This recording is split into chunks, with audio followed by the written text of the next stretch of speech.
Welcome to Rauta's Vinyl Monday. This time we go for black metal with a band known as Stellar Master Elite. This is a third album called 3 Eternalism, the Psychospherical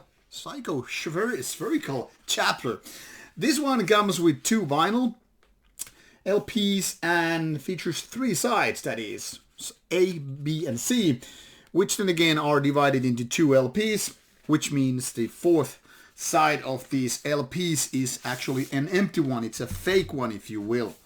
Let's take first a look at this cover art. It goes with the style of the previous ones as well as the naming. It's only with their fourth album the band changed their naming style, which is Hologram Temple, if I recall correctly.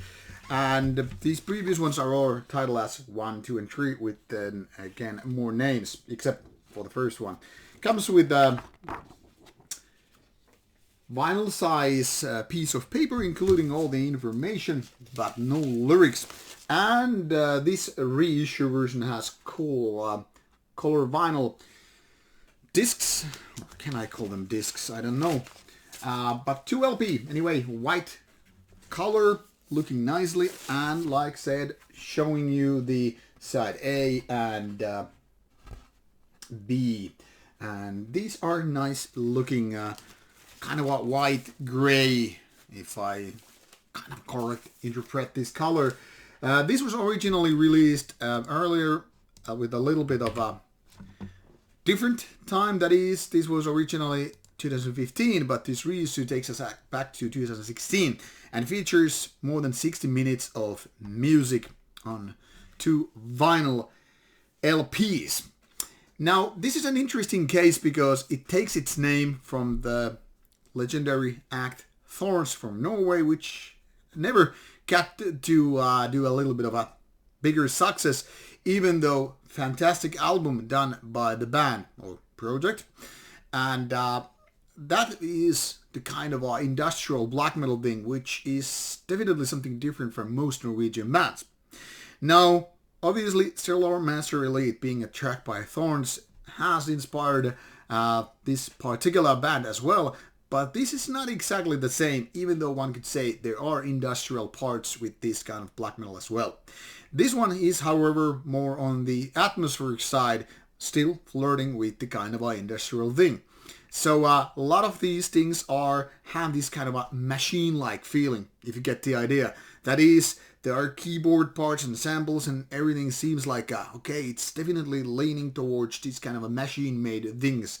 But it's not as, I don't know if I could use, but I'm still gonna use it, robotic sense. I mean, where Thorns is definitely more flirting with machines and this industrial feel, and I fucking love it. Stellar Master Elite is more conservative how it uses these kind of elements. Now, what makes this album rather curious is that it's not all the way just, those kind of typical raspy vocals and black metal type of riffing.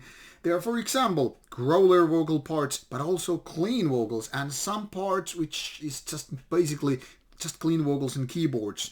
So it's definitely kind of pushing the boundaries a little bit at least.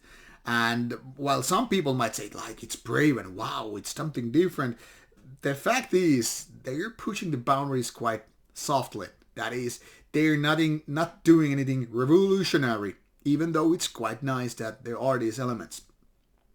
But the songwriting is a little bit of ups and downs, but avoiding extremities. This isn't like extreme metal in the sense of like doing something, wow, this is so something I have never ever heard before. It's kind of a soft, basic black metal done nicely, but there's nothing phenomenal out of it.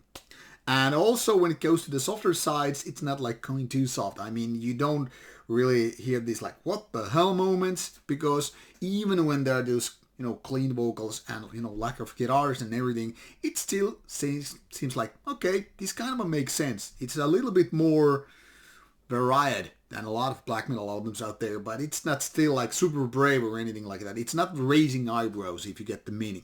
Overall, this is still quite a decent album.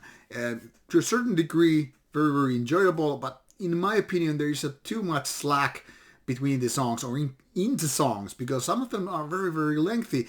It's not like they are going anywhere. It's more like, hey, let's add more riffs and layers here, which sometimes is just too much. Production-wise, it's a solid one. And there's one interesting thing which happens with the LP version. Obviously, this can't happen with the CD version.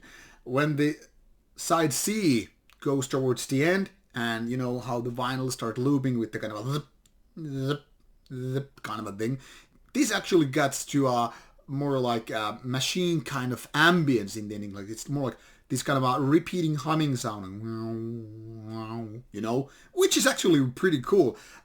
For the first spin, I was figuring out this is a rather lengthy outro, and it gets really a little bit of a repetitive. And then I noticed it was in the end loop, doing the same sound over and over again, which sounded kind of a nice idea, because, I mean, usually when an album stops, it just stops, be it CD or vinyl or whatever, and there's nothing interesting happening anymore. But this you could basically let go for a number of rounds and having this ambient outro. So, genius thing to happen, in my opinion. Overall, like I said, this is a decent album and nice to look at as a vinyl version. I don't know how it's out anymore, because this was released in 2016 by Essential Purification Records. That is this LP version. Their earlier versions are CD and tape from 2015. But in case you got interested, check out the music from links provided. And also this band has 3 other albums which are more or less quite good. I've reviewed them all over the years, with the exception of this EP and split over to 2020.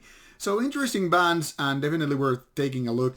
I wouldn't go as far as to say this black and doom metal, but maybe some people will think it's partially doom because of its rather less typical ways to approach black metal. Anyway, nonetheless, interesting band, give it a go, and I hope you enjoy it.